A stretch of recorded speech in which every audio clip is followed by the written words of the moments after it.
diutus untuk menghasilkan buah. Dan bahan yang diberikan kepada kami itu terambil dari Injil Yohanes pasal 15. Injil Yohanes pasal 15 ayat 9 sampai ayat yang ke-17. Injil Yohanes pasal 15 ayat 9 sampai ayat yang ke-17. Perintah supaya saling mengasihi. Seperti Bapa telah mengasihi aku, demikianlah juga aku telah mengasihi kamu. Tinggallah di dalam kasihku itu. Jikalau kamu menuruti perintahku, kamu akan tinggal di dalam kasihku, seperti aku menuruti perintah Bapakku dan tinggal di dalam kasihnya.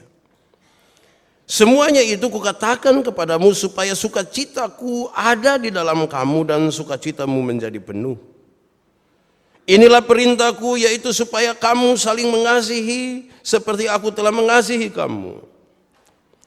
Tidak ada kasih yang lebih besar daripada kasih seorang yang memberikan nyawanya untuk sahabat-sahabatnya.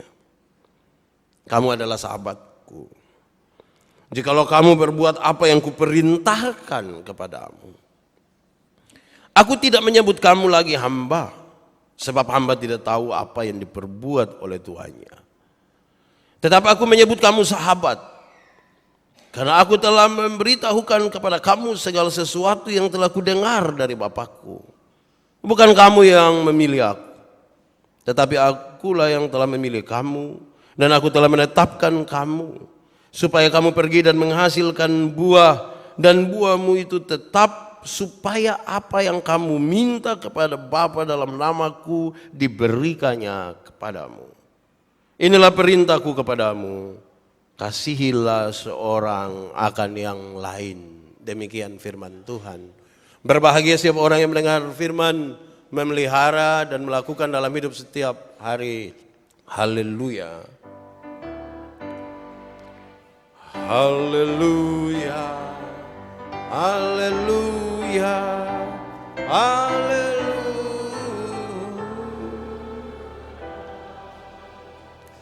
Bapak Ibu Saudara-saudara, Shalom. Saudara-saudara, orang-orang Timur itu, mereka biasa makan jagung. Tetapi perilaku mereka terhadap jagung itu menarik. Kira-kira begini. Ketika mereka mau tanam jagung itu segala sesuatu disiapkan dulu baik-baik.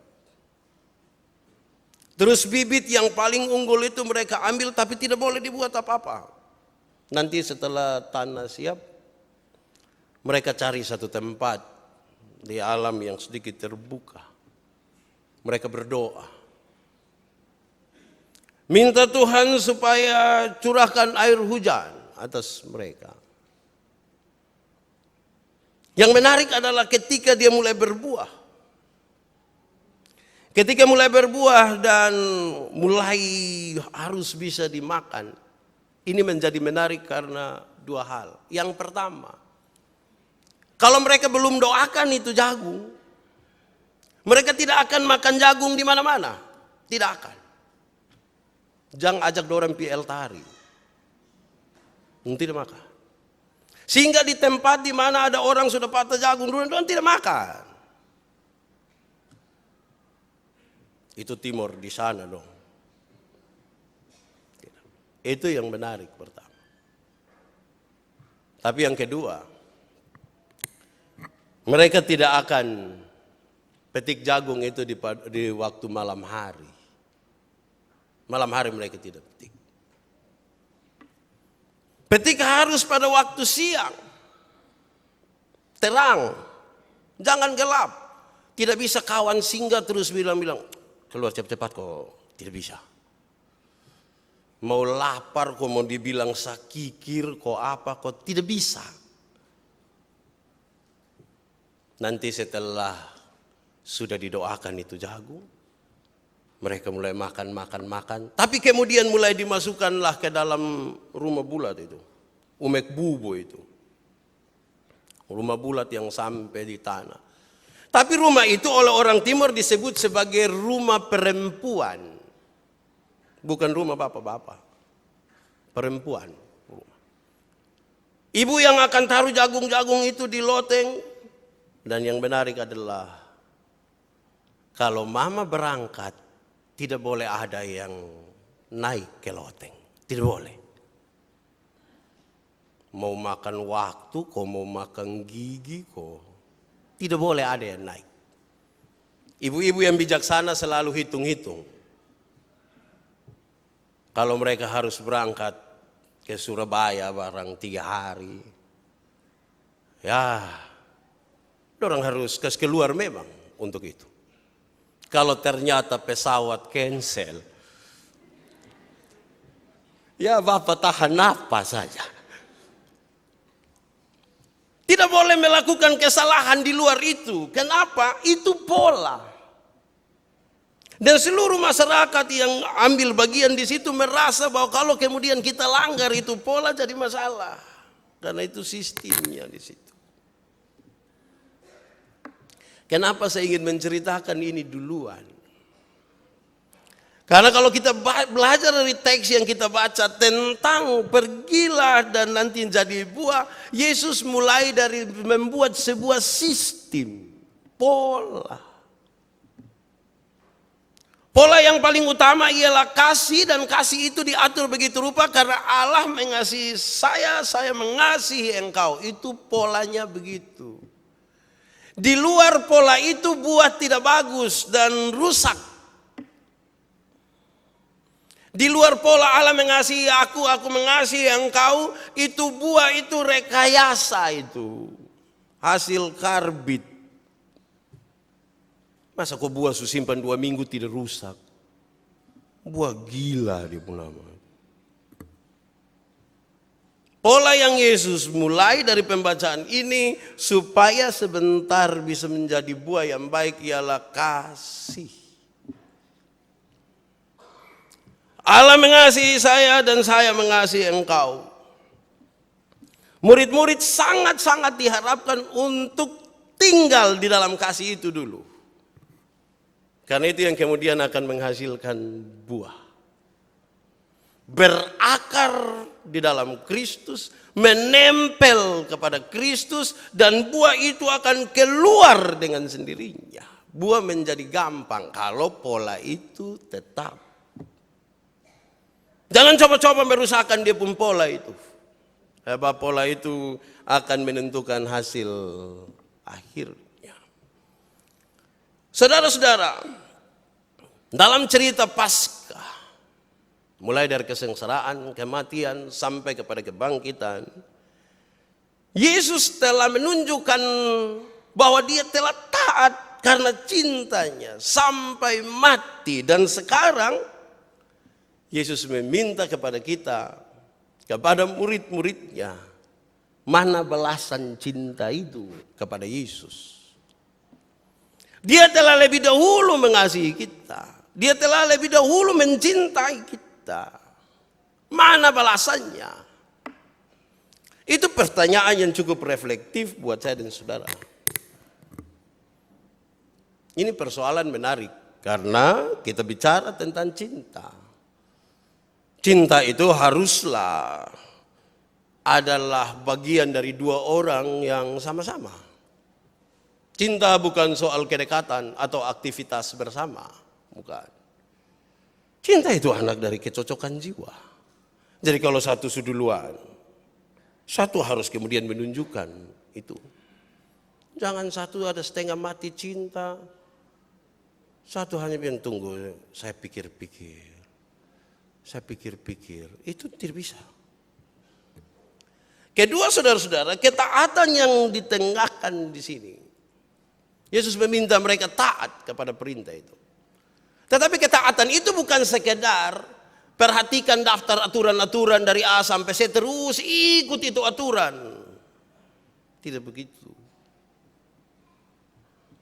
Ketaatan yang dimaksudkan tidak sekedar itu. Ketika Yesus meminta ada respon dari saya dan saudara terhadapnya. Ketaatan itu bukan sekedar melihat dan membaca peraturan-peraturan 1 sampai 100 terus taat itu peraturan dan kemudian persoalan selesai buah ada. Tidak begitu.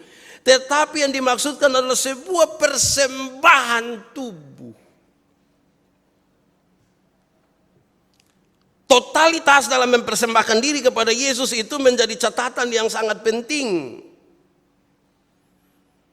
Ketika saudara punya istri, saudara punya suami, sama-sama sepakat menikah, bukan setelah menikah suami istri kemudian mulai menghafal. Inilah tugas-tugas suami, 1, 2, tiap pagi hafal tugas. Tidak. Istri juga bukan begitu.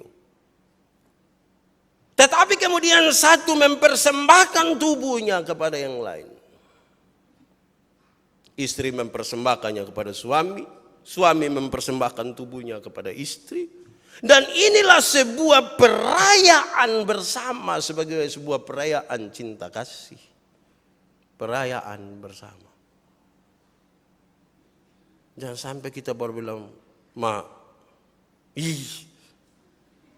ada panas begini." Bukan panas, beromong. Mempersembahkan diri. Saudara-saudara, ini pola yang paling pertama. Saya harus berlebih lama bicara tentang pola. Pola itu bukan hanya sekedar ikut saja, tapi memahami filosofi di dalamnya dan kemudian melakukannya. Kalau tidak, buah bermasalah. Kenapa, saudara? Saya ingat dulu guru-guru dulu kalau ajar kita menyanyi, mereka suka bangun pola ialah menyanyikan dahulu satu kata pertama, terus menyebutkan nada dasarnya atau nada mulainya. Jadi kalau Indonesia Raya, mereka selalu bilang, kan Indonesia Raya dimulai dari mi, maka mereka menyanyi bilang Indomie, Indomie, semua siap begitu, Indomie. Saya pun teman, dia pikir rumusnya hanya itu, tinggal ikut itu. Jadi pas momennya hanya mengheningkan cipta, dimulai dengan kata dengan seluruh. Dia mulai dengan sol, dengan sol, dengan sol. Semua langsung tidak menyanyi. Karena pola itu bukan sekedar ikut. Bukan. Memahami filosofinya, baru kemudian mengasihi. Sebab apa? Kalau kita bertanya, berbuah untuk Tuhan itu gampang kok susah? Maaf, saya kira akan mayoritas jemaat menjawab bahwa susah. Kenapa susah? Karena tadi masalah sistemnya, polanya. Di luar kasih itu tidak bisa. Mari lebih lanjut kita lihat. Kalau ternyata bahwa pola itu sudah bisa dilakukan dengan baik, pola itu sudah dijalankan, kira-kira hal-hal inilah yang akan kita dapat. Menurut pembacaan ini dia sebutkan 1 akan dapat sukacita. Kalau pola itu dapat. Ada kasih, terus yang paling pertama sukacita. Buah kalau tidak mulai dari pohon yang dipunama sukacita itu buah tidak baik. Sukacita. Bagaimana sukacita itu bisa ada dan sesuaikan dengan pola tadi bahwa ikut kehendak Tuhan maka sukacita itu ada. Kehendak Tuhan tidak bisa dijadikan beban karena kita baca seluruh peraturan terus berusaha ikut dan kemudian dia menjadi beban bagi kita. Ikut perintah Tuhan dan kemudian sukacita itu ada. Ikut saja perintah Tuhan. Dia perintah apa? Ikut. Untuk konteks ini dia bilang perintahnya ialah kasihilah seorang akan yang lain. Ikut. Sukacita ada. Berani keluar dari pola itu, sukacita tidak ada. Ikut saja perintah Tuhan. Yang kedua saudara-saudara, selain sukacita, kita pun akan disempurnakan di dalam Yesus. Jadi sudah dapat sukacita lagi, disempurnakan di dalam Yesus. Kalau kita bicara tentang penyempurnaan di dalam Yesus, sekarang kita sementara ada dalam sebuah konsep di mana kita merubah kebencian-kebencian menjadi sebuah pengampunan dan penerimaan. Itu baru penuh sukacitamu. Tadi sudah apa sukacita toh? Masih setengah itu. Masih 3/4 itu. Terus kalau itu sudah dapat, kita disempurnakan di dalam Yesus. Penyempurnaannya ialah perubahan dari kebencian menjadi pengampunan dan penerimaan terhadap orang lain. Kenapa kemudian ini disempurnakan oleh Yesus? Karena memang pengampunan hanya bisa dilakukan di dalam Kristus. Orang yang berusaha untuk mengampuni di luar Kristus omong kosong. Karena praktek kita adalah bukan mengampuni, tapi melupakan masalah. Padahal melupakan masalah bukan pengampunan. Melupakan masalah bukan mengampuni. Itu melupakan masalah. Masalah itu kalau makin berat makin tidak bisa dilupakan. Masalah makin berat tidak bisa dilupakan. Mau tunggu sampai lupa kapan? Tidak bisa. Tapi mengampuni dan menerima kembali. Sehingga berapa kali kamu harus mengampuni? 7 kali, 70 kali. Bukan soal 490 kali. Tapi mengampunilah sampai sempurna. Mengampuni ialah membebaskan diri. Menyambut itu orang, menyambut dia pun kesalahan. Dan lihat nanti besok dia bikin ulang. Sehingga dalam pengampunan tidak ada boleh yang mengatakan, ingat kodoni pertama dan terakhir. Tidak ada. Dalam pengampunan tidak ada pertama dan terakhir. Ini baru bilang, Pak, hanya malaikat sah. Memang engkau bukan malaikat. Susah. Mengampuni. Begitu. Mengampuni sekaligus menerima. Oh, itu sukacita menjadi penuh. Tambah lagi dia tulis di situ. Yesus bilang, sudah sukacita lah. Kemudian sukacita kita menjadi sempurna. Dia tambah lagi, kamu akan menjadi sahabat sekarang. Karena engkau melakukan perintah. Engkau bukan lagi budak. Status kesannya sedikit. Engkau sahabat. Engkau bukan lagi pembantu. Engkau sahabat. Budak tidak tahu apa yang dikerjakan oleh tuannya. Tetapi sahabat mengetahuinya. Atau dalam bahasa lain, budak itu melamar, tapi sahabat dipilih. Budak itu melamar. Saya habis kerja di toko koaci. Budak. Sahabat itu dipilih. Terus tambah menjadi sahabat itu kemudian, Pak Pendeta, bagaimana ciri-ciri saya menjadi sahabat Kristus? 1. Tinggal di dalam Yesus. Tinggal di dalam Yesus itu tanda kita sahabat dari Yesus. Tapi tidak cukup di situ. Tinggal di dalam Yesus sekaligus mengalami persekutuan dan keakraban dengan Yesus. Jadi 1, tinggal bersama Yesus, tapi jangan stop di situ. Yang kedua ialah mengalami sebuah keakraban dan persekutuan dengan Yesus. Banyak orang mengaku tinggal dalam Yesus tapi tidak akrab dengan Yesus. Bahkan tidak bersekutu dengan Yesus. Dia punya sekutu sendiri, dia punya kelompok sendiri, tapi dia tidak punya kelompok dengan Yesus. Itu bukan sahabat. Yang ketiga, saudara, mengalami sebuah pembaharuan hidup. Tanda bahwa saya sahabat Yesus ialah mengalami sebuah pembaharuan hidup oleh karena kuasa kebangkitannya. Saya tinggal di dalam Yesus. Dan kuasa kebangkitan Yesus itu merubah saya, membaharui saya. Itu tanda persahabatan. Atau yang keberapa lagi? 4. Salah satu ciri utama dari sahabat Kristus ialah menang bersama-sama dengan Yesus. Menang dengan Yesus. Apapun yang menjadi keberhasilanmu, itu kemenangan Yesus. Bukan kemenangan engkau.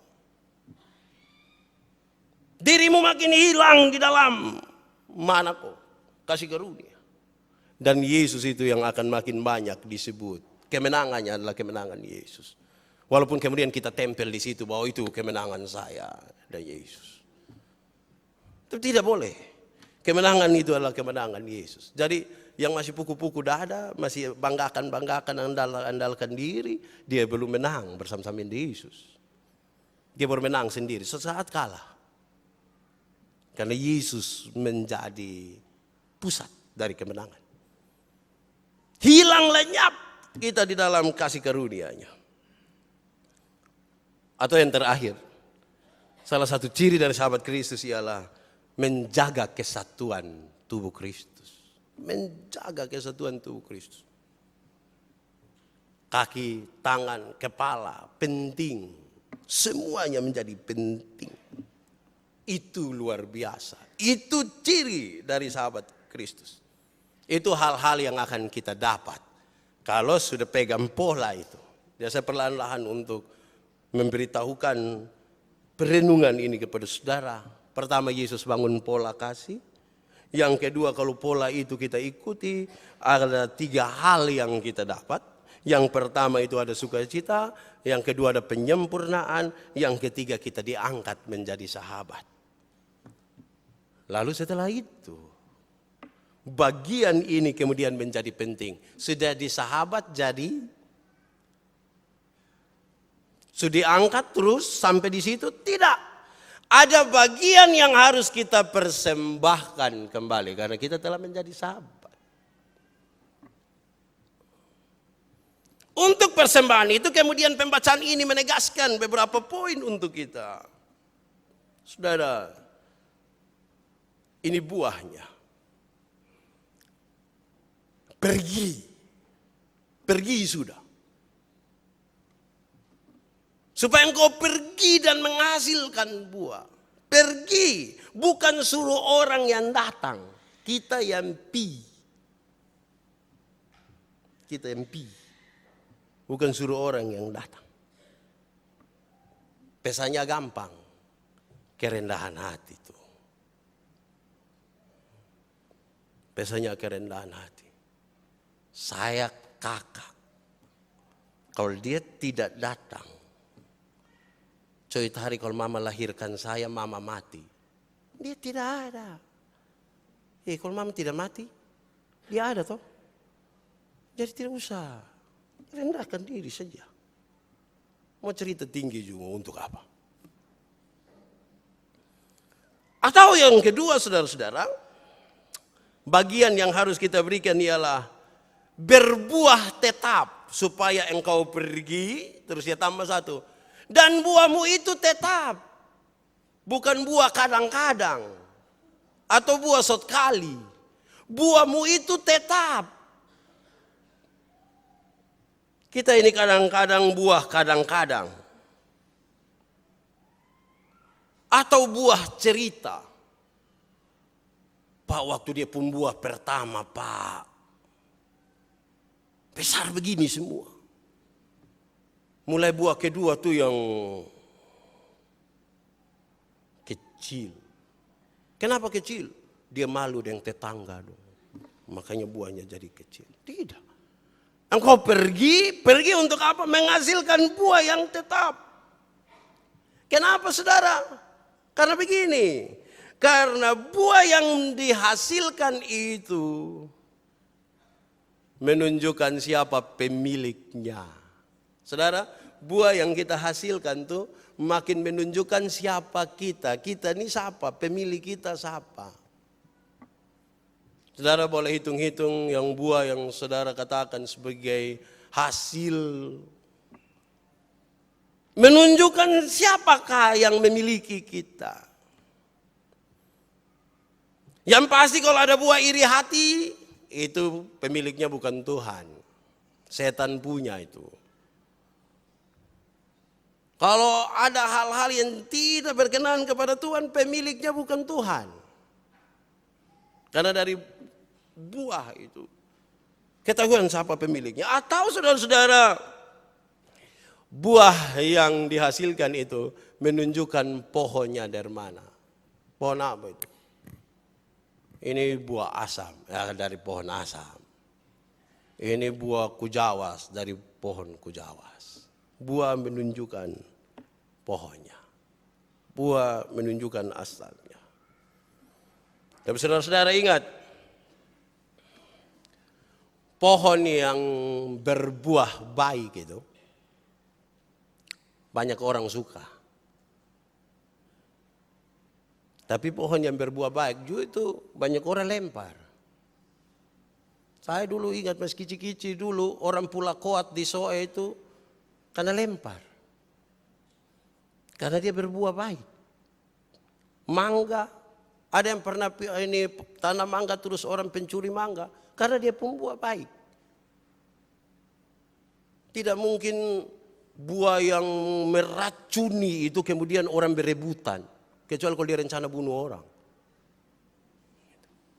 Buah yang baik itu orang suka. Tapi ingat, orang lempar nanti. Tidak sebenarnya kalau lempar. Kenapa? Karena orang suka di pembuah. Begitu. Nah, saudara-saudara, cukup di situ.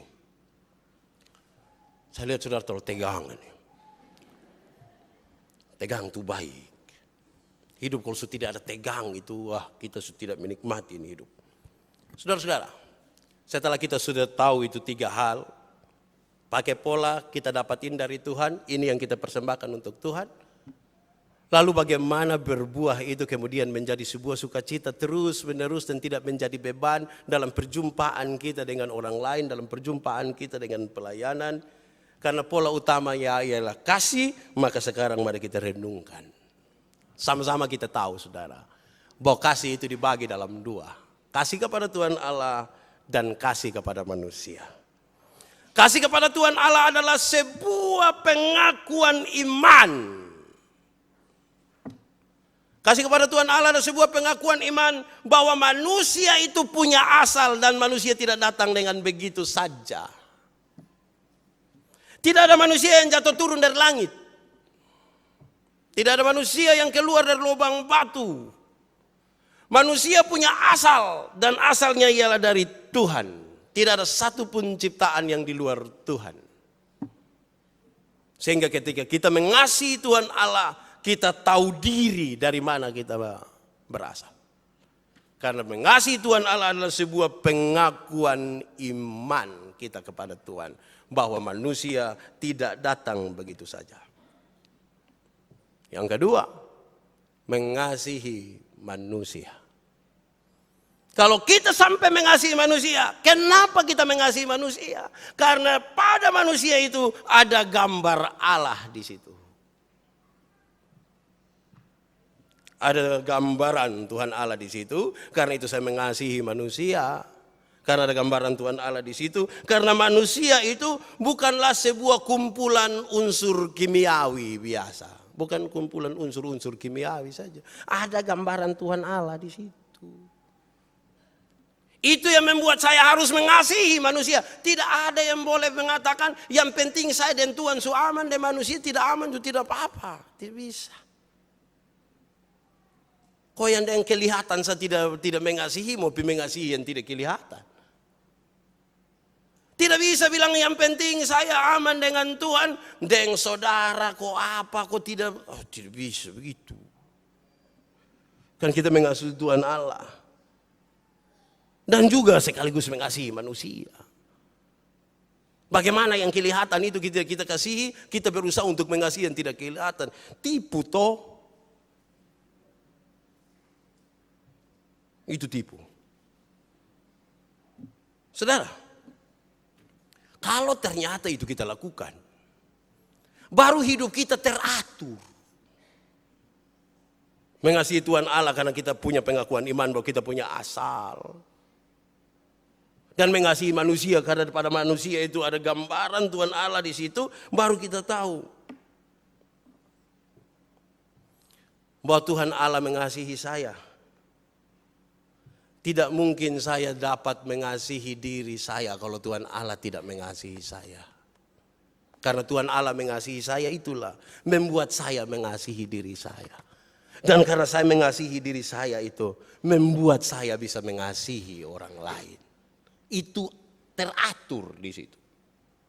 Jangan paksa diri untuk berusaha mengasihi orang lain padahal kita tidak mengasihi diri sendiri. Jangan paksa. Itu buah nanti sekali. Karena Tuhan Allah mengasihi saya, maka saya harus mengasihi saya pun diri. Dan karena saya sudah mengasihi saya pun diri, saya akan mengasihi orang lain. Pak Pendeta, bagaimana saya mengasihi dia tapi dia tidak mengasihi saya? Kas tinggal.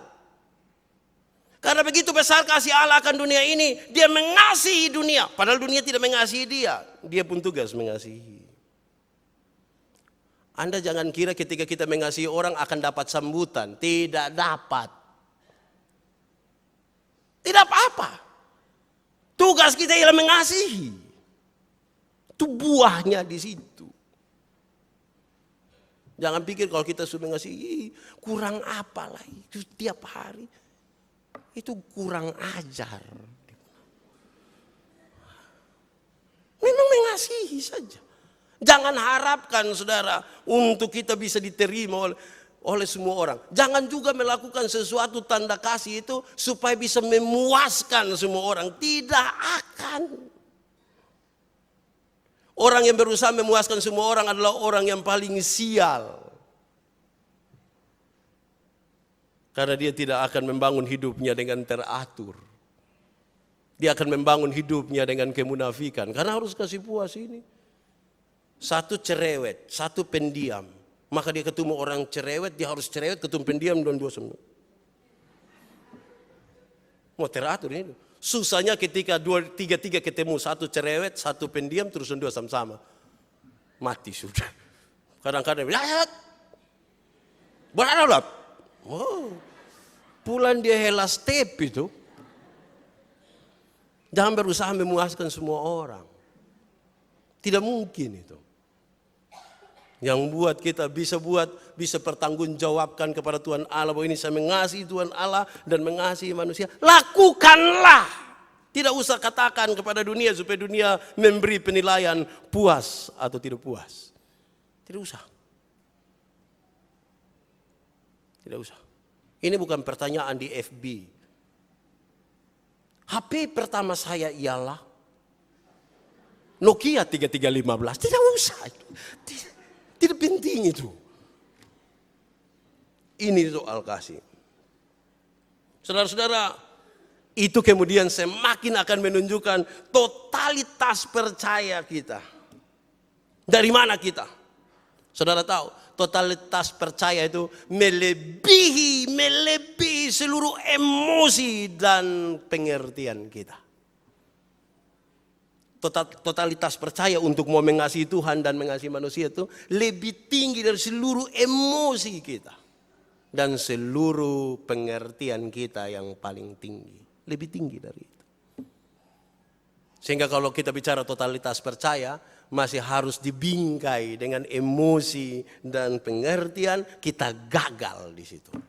Tidak akan menikmati keteraturan hidup. Tidak akan. Saudara, lalu dalam pengertian itulah hati, jiwa kita ini, serta akal budi kita akan beribadah kepada Tuhan. Kita ini masih beribadah di luar, di dalam tidak ibadah. Di luar kelihatan beribadah, di dalam diri tidak beribadah. Padahal ibadah yang sesungguhnya itu di dalam, bukan di luar. Sikap tubuh kita seolah-olah beribadah. Sikap hati dan jiwa kita tidak beribadah. Bagaimana bisa menikmati sebuah keteraturan hidup? Sulit. Saudara, kalau begitu, mari kita lihat sudah. Menikmati ini kehidupan untuk berbuah kepada Tuhan karena itu menjadi panggilan kita. Dengan hal-hal yang lebih membuat hati kita sukacita. Ini yang pulang harus dilakukan. Setelah kita omong banyak tentang kasih. Ini yang harus dilakukan pulang. Satu, saudara harus menikmati perspektif kekal dan perspektif terbatas kita. Untuk mengerti apa yang Tuhan mau kerjakan bagi kita. Ada dua hal harus dimengerti. Satu, perspektif kekal. Yang kedua, yang perspektif terbatasnya. Yang saya buat ini berdimensi kekal kok tidak. Yang saya simpan di hati ini berdimensi kekal atau tidak. Itu harus dipahami. Baru kemudian kita berperilaku. Mau tunggukah sampai kapan kita? Menikmatilah hidup ini dengan cara memahami lebih dahulu mana kekal, mana tidak kekal. Dahulukanlah yang kekal. Tapi ingat, neraka juga kekal. Tidak ada gerasi di neraka. Memahami perspektif kekal dan perspektif terbatasnya. Itu ibadah yang sesungguhnya terjadi. Saudara, Tuhan ini lagi mempersiapkan murid-murid dalam teks ini. Untuk bukan membangun ibadah ini. Yang ini duduk-duduk kok ibadah, tutup mata, sembahyang. Sembahyang kasih orang-orang yang kita sayang, yang kita tidak suka. Bukan itu. Ibadah yang sesungguhnya itu aktivitas di luar. Menunjukkan kita pun pengakuan iman kepada Tuhan dan pengasihan terhadap manusia, kok tidak. Jangan sampai ibadah kita kusuk. Ibadah kita sepertinya begitu enak, tapi di luar kita tidak enak. Atau bahkan dalam ibadah juga tidak enak. Mari menikmati perspektif itu.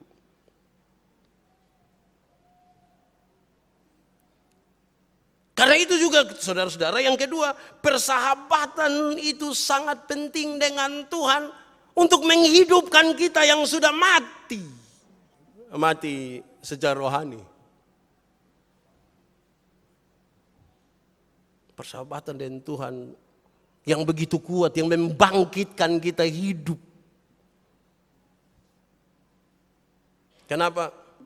Yang bernapas itu belum tentu ada hidup. Secara rohani, jasmanianya hidup, rohaninya tidak hidup. Kemudian membuat dia tidak takut akan Tuhan Allah. Dia lebih takut pada dirinya sendiri.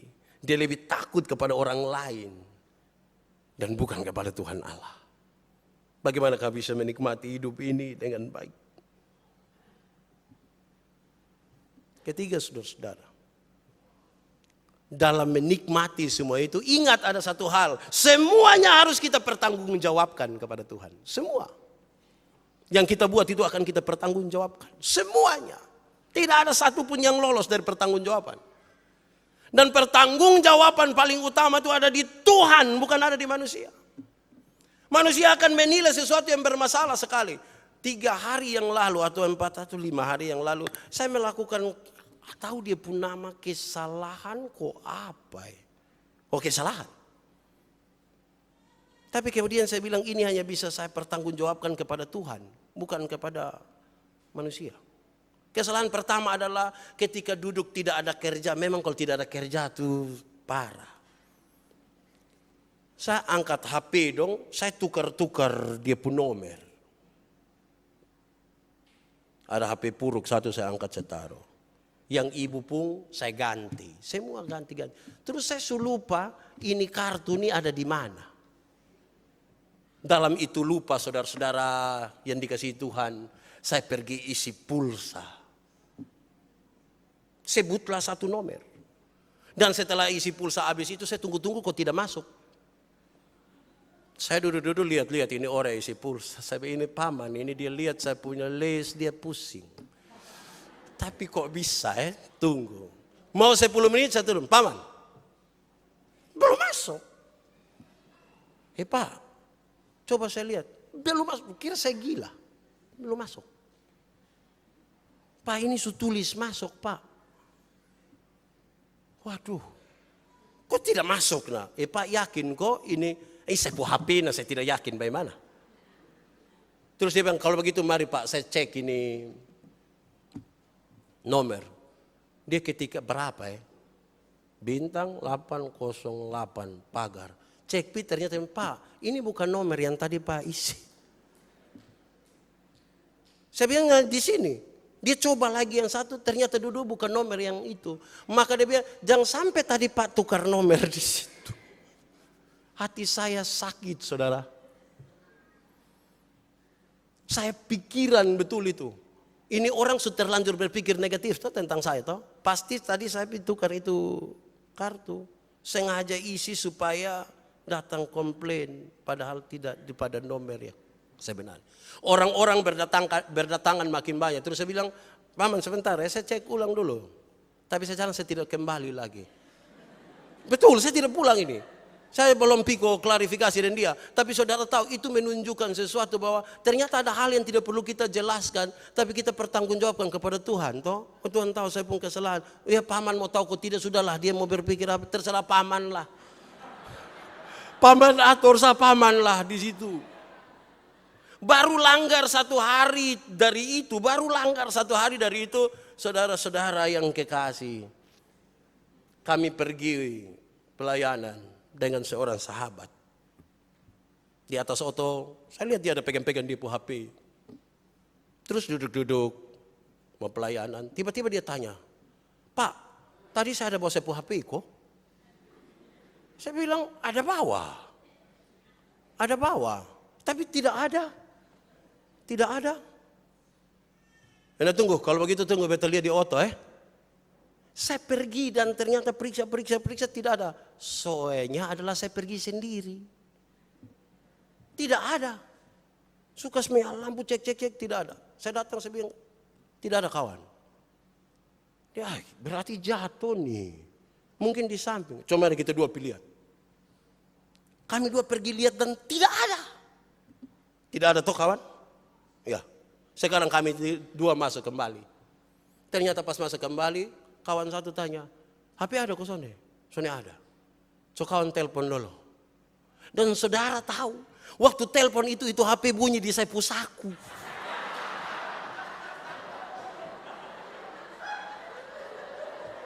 Di sapu saku saudara.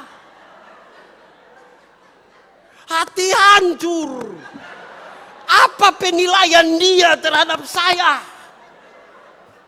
Perlukah saudara jelaskan di situ? Perlu. Jelaskan tuh tambah masalah. Saya tahan sah. Ada hal yang tidak perlu saudara jelaskan. Tapi saudara harus pertanggungjawabkan itu kepada Tuhan Allah. Karena benar atau tidak benar itu di Tuhan Allah, bukan pada dia. Silahkan dia akan pikir, Pak Pendeta ini curi mungkin. Apalagi dia pun iPhone 7. Saudara bayangkan itu. Saya paham sekarang saudara, tidak semua hal kita bisa pertanggungjawabkan dan membuat manusia puas. Tapi hal itu saudara harus bisa pertanggungjawabkan kepada Tuhan. Saudara tahu, dalam 2 hari berturut-turut saya melakukan itu, pulang ibu pendeta hanya bilang, butuh aqua. Saya bilang tidak, air kelapa. Pertanggungjawaban saudara. Apa yang saudara buat kelihatan atau tidak kelihatan, semuanya dipertanggungjawabkan. Termasuk saya pun pulsa tadi di HP. Itu. Saudara bayangkan bunyi diri. Itu sama kayak ular sentuh kita itu. Mengerikan saudara. Saya paham betul. Ternyata tidak semua hal bisa kita puaskan. Kan ini kalau kita mau jelaskan tambah. Saya ingat saya pun teman satu dulu, Pak Pendeta Bobby. Dorang tahu persis bahwa ada satu orang gila sering datang ke rumahnya. Sering datang, tiap-tiap saat pendeta, ini orang gila datang. Dan saudara tahu bahwa tiba-tiba perempuan gila itu hamil. Hamil saudara. Pak Pendeta masih bujang itu. Hamil. Setelah perempuan itu hamil, orang tanya ini perempuan, siapa yang kasih hamil lu? Dia bilang, itu pendeta. Iya. Sekali lagi saudara, tidak semua hal bisa kita pertanggungjawabkan dan memuaskan manusia. Tapi Tuhan, betul kok tidak kan Tuhan yang tahu. Itu menyakitkan, saudara. Saudara pernah alami begitu kok? Kok ulang-ulang? Pertanggungjawaban paling besar ada di Tuhan. Jangan berusaha menarik simpati dari manusia kalau ternyata di Tuhan pertanggungjawabannya nol. Kenapa? Kan dia berperspektif kekal. HP yang sementara itu telah merusak gitu. Saya mau pikiran tapi mau ke mana? Ya itu. Kalau begitu saudara-saudara, saudara butuh sedikit menyendiri dengan Tuhan. Pulang lakukan itu Menyendirilah dengan Tuhan sedikit. Berkata-katalah dengan Tuhan. Tapi berdoa kepada Tuhan itu bukan sekedar menyampaikan kata-katamu kepada Tuhan. Diam sedikit dan dengar apa yang Tuhan mau katakan kepadamu. Diam sedikit. Kita terlalu sibuk di luar diri kita. Dan kita lupa berdiam diri di hadapan Tuhan. Untuk mendengar apa yang Tuhan mau bilang kepada kita. Pilar-pilar dan tembok-tembok yang kita bangun di dalam diri kita terlalu kuat. Sampai membuat kita tidak bisa teduh sedikit di hadapan Tuhan. Dan anak muda dorang, waktu mereka minta saya bawa firman hari minggu lalu kok. Dorang pakai tema satu kata sah. Tenang. Tenang. Saya belajar bagaimana Yesus dengan murid-murid ada di Danau Galilea. Angin dan gelombang begitu besar. Yesus bisa tertidur. Bahkan gelombang sekalipun tidak bisa kasih bangun Yesus. Tidur macam apa itu? Tapi tiba-tiba murid-murid datang. Yesus tidak pedulikah kalau kita mati? Yesus bangun dan menghardik angin dan air itu. Diam! Tenanglah. Yesus tidak suruh tenang baru diam. Yesus suruh diam dulu baru tenang. Berdiam diri dulu di hadapan Tuhan Allah baru kamu dapat ketenangan. Padahal praktek kita selama ini ialah berusaha menemukan ketenangan baru ambil keputusan berdiam diri. Itu soal paling besar dalam hidup kita. Berdiam diri dulu di hadapan Tuhan Allah. Baru Tuhan kasih ketenangan. Jangan berusaha cari ketenangan dulu. Baru ambil keputusan berdiam diri. Kita ini kan sering tidak tenang. Sehingga kita butuh duluan ketenangan. Mau ujian besok tuh kita kan tanda tidak tenang. Makan kurus. Tenang dulu. Sebab kegelisahanmu juga tidak akan merubah apa-apa. Berdiam diri dulu di hadapan Tuhan Allah. Dan ketenangan itu ada. Jangan cari duluan ketenangan. Kita ini kan suka jarum hilang juga minta jawaban dulu. Baru bilang Tuhan tuh saya baru tahu kalau Tuhan tuh hebat. Saya sudah tahu dari itu hari. Tuhan tuh hebat dari itu hari. Bukan jarum hilang dapat kembali baru Tuhan hebat. Dari itu hari. Karena berdiam diri dulu di hadapan Tuhan. Baru ada ketenangan. Saudara, berdoa dalam diam itu, hening dengan Tuhan, berdoa itu, mendengarkan apa yang ingin. Pak Pendeta, saya coba tar telinga mah tidak dengar. Baca firman. Pak Pendeta, saya sudah hafal semua. Selama ini engkau hanya membaca dari luar, bukan dari dalamnya. Lalu bagaimana supaya saya bisa membaca dengan baik? Baca perlahan-lahan. Ayat 9. Seperti Bapa mengasihi aku. Aku huruf besar berarti Tuhan Allah mengasihi Yesus. Demikian juga aku mengasihi kamu. Bayangkanlah sedikit lebih dalam. Bagaimana kasih begitu besar kepada kita, mau mati bagi kita.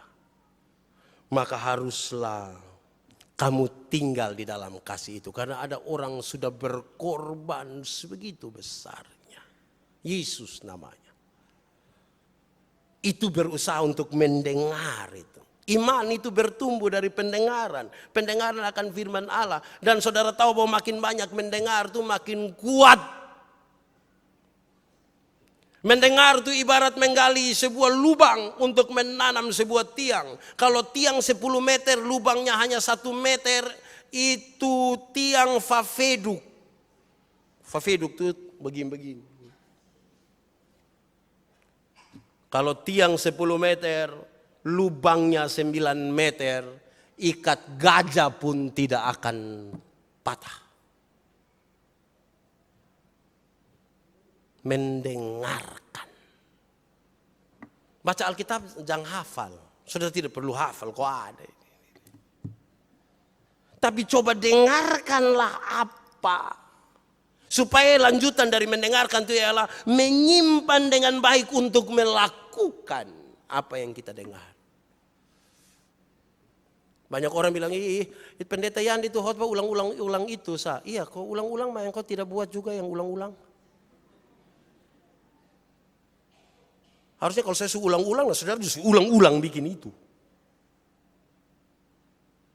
Jangan mendengarkan untuk memuaskan telinga. Sebab kalau sekedar memuaskan telinga, ketika khotbah tidak pas dan kita pun telinga, kita jauh dan dia lah. Pertama dan terakhir. Dia tidak boleh, tidak bisa.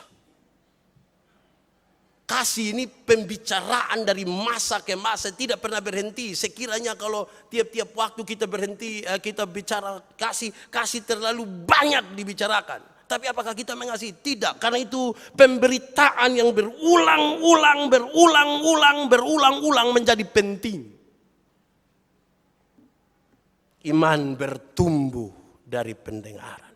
Dan ketika kita berhenti mendengar, kita sesungguhnya sudah tidak mau lagi beriman. Pasang telinga. Kalau bacalah. Masuklah sampai dalam seperti Bapa sayang. Kalau kita baca ayat 17 menarik. Itulah perintahku kepadamu. Kasihilah seorang akan yang lain. Kasihilah. Harus bertanya dalam diri kita. Saya sudah simpan ini kasihi. Apakah saya sudah mengasihi orang lain? Jangan-jangan tidak. Kita puas. Saudara tahu kalau kita tidak mengaplikasikannya, kecenderungan kita ialah apa? Kita punya kecenderungan ialah bikin batabrak. Ini ibarat dipersenjatai toh, kita semua dipersenjatai tapi tidak ada ruang tembak, ruang untuk melakukan apa-apa. Nah, semua barang dipersenjatai. Mau ke mana? Antara kita dan kita bertembak.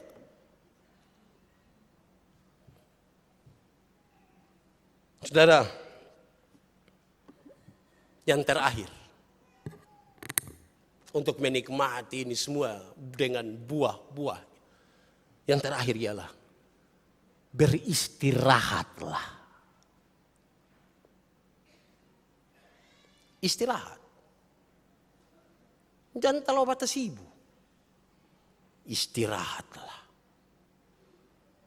Akan ada waktu di mana kita harus tidak boleh berbuat apa-apa. Istirahat saja.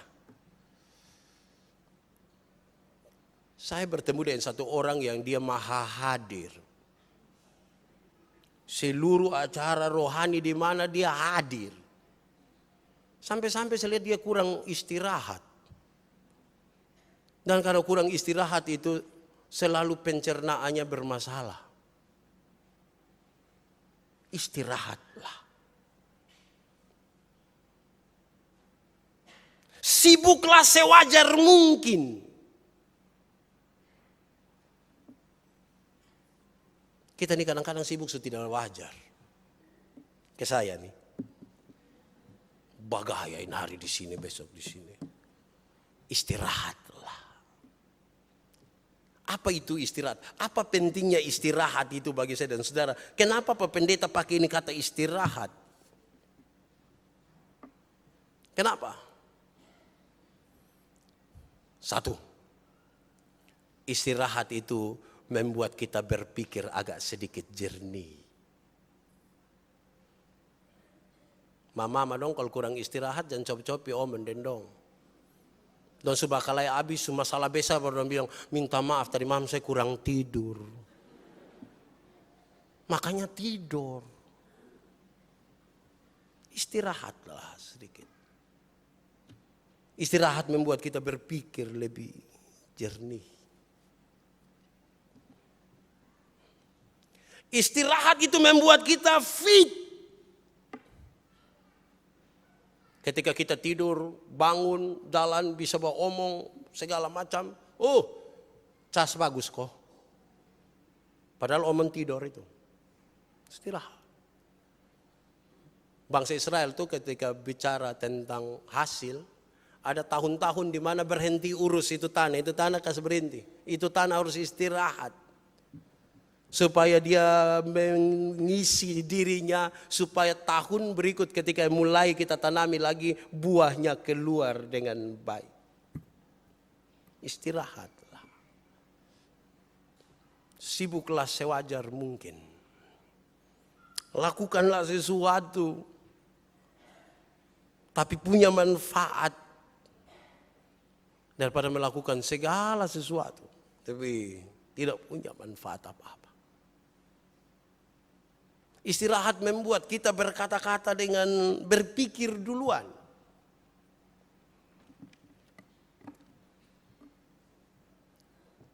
Bukan saja pikiran jernih, tapi berpikir. Jadi dari sini berturun di sini.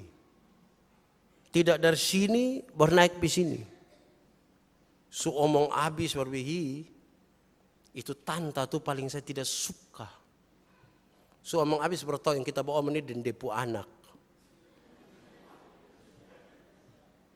Itu saya pu mama, saya pu maksud itu tanta pun sebelah. Padahal kita sudah terlanjur, makanya istirahatlah sedikit. Supaya dia bisa dari sini turun di sini. Kadang-kadang kata-kata kita sudah jadi masalah dulu baru kita aduh apa lagi. Dia dari sini turun ke sini. Itu pentingnya Tuhan kasih kita istirahatlah. Jangan terlalu paksa ini. Kadang-kadang kita ini pikirkan barang yang tidak harus kita pikirkan. Tuhan itu, dengan pemuda saya bilang begini. Tuhan itu marah ketika kita khawatir. Tapi ketika kita takut, dia sayang kita. Beda khawatir dan takut. Takut itu anjing semua gigit kita. Itu takut. Tuhan segera tolong. Walaupun dia bilang di mana engkau yang tidak beriman. Itu takut. Kalau apa lagi? Khawatir itu. Kita ditarik di antara dua bagian untuk sebuah keberhasilan masa depan dan sebuah pengalaman di masa lalu yang mungkin buruk. Mau maju tidak. Kalau saya putus dan dia, padahal tidak bikin apa-apa. Kita mengkhawatirkan sesuatu, Yesus tidak mau. Janganlah engkau khawatir. Tapi kalau engkau takut Tuhan, karena kalau ketakutan berurusan langsung dengan masalah di situ. Khawatir itu barang belum terjadi, saudara belum ambil keputusan. Orang yang khawatir seberang atau tidak seberang karena tabrak lebih gampang. Ambillah keputusan. Langgar. Aman. Saya lihat ini orang gila dong. Tuh dong gila-gila begitu. Mau langgar jalan dong juga kelilia oto sedikit begitu. Dong agak takut. Dan Tuhan tolong dong sampai sebelah. Itu leh. Coba nanti pulang saudara bikin penelitiannya. Saya sudah lihat dorang itu. Dorang langgar itu dong. Masih lihat-lihat begini. Padahal dong tidak pakai pakaian. Luar biasa tuh. Ya. Kira-kira begitu. Dan telah khawatir saudara-saudara, jangan khawatirlah, jangan khawatir. Jangan khawatir. Berimanlah. Berimanlah sampai, ini tutup ini. Mesti anak pemuda dengan kelompok saya bilang, berimanlah sampai naik pesawat. Ketika kita bisa jalan, kalau jalan kaki kita kayak tidak tahu takut. Tidak khawatir, jalan saja. Kalau kaki kita punya toh, bisa sambil lompat-lompat sedikit. Tidak ada masalah. Karena semuanya kita yang kendalikan. Mulai naik motor, mulai agak kayak takut-takut sedikit. Tapi lihat kiri kanan kalau aman. Naik bis. Saudara mulai naik oto, orang lain yang bawa, saudara duduk di samping. Sopir belum rem, saudara kaki su injak duluan. Mulai agak takut makin takut itu. Akhirnya kita stres, tidak bisa tidur. Padahal oto belum apa-apa tuh. Hanya karena sopir agak kencang, terus ada yang lari sana. Itu sopir sebenarnya dia tahu kapan dia rem. Kita pun kaki lebih dulu. Mulai agak takut-takut sedikit. Mulai naik kapal laut Pisabu. 9 jam di Laut Sabu. Naik Laut Sabu itu kan begini-begini. Kita mulai agak tinggi sedikit dia pun kekhawatiran. Tidur-tidur tiba-tiba ada ombak. Kita belum apa-apa. Tapi kita mulai makin was-was sekali. Paling puncak itu naik pesawat. Saudara akan duduk dan bilang, saudara-saudara, karena kita terbang dalam cuaca yang tidak aman, maka saya persilahkan saudara-saudara kembali ke tempat duduk. Pakai kembali itu barang dong. Tidak ada yang protes, tidak ada yang, kok tunggu saya masih ada di WC, tidak ada. Saudara akan jalan perlahan-lahan datang taruh, terus perlahan-lahan tunduk. Tuhan, kalau Tuhan berkenan bebaskan saya. Kadang-kadang kalau situasinya begitu kita janji dalam hati, saya tidak akan terbang di bulan begini. Tapi pas 2 minggu di rumah kayak langsung, ada yang undang baik. Berimanlah sampai naik pesawat, naik pesawat. Itu kepasrahan total. Itu kita pun jago dong, hilang semua. Tidak ada lah yang bisa andalkan diri. Kita lihat itu pilot, kita hanya bilang, tidak akan bikin apa-apa. Dan saudara tahu, belum begitu baru kita mulai mengerti cinta kasih. Nenek di kampung yang tidak tahu apa-apa juga kita sebut dia pun nama dalam doa. Padahal tinggal sama-sama kita tidak. Berimanlah sampai naik pesawat adik-adik. Naiklah pesawat. Itu kepasrahan total, saudara. Total, itu tidak ada yang mampu menghalangi kita pun keimanan kepada Tuhan. Di situ tuh menurut penelitian penginjilan pun kemungkinan dapat jiwa tuh 99%. Tapi kalau dong sementara di mabuk asmara kita omong bilang jangan beda keyakinan. Tidak bisa, cinta kan tidak pernah salah. Naik pesawat.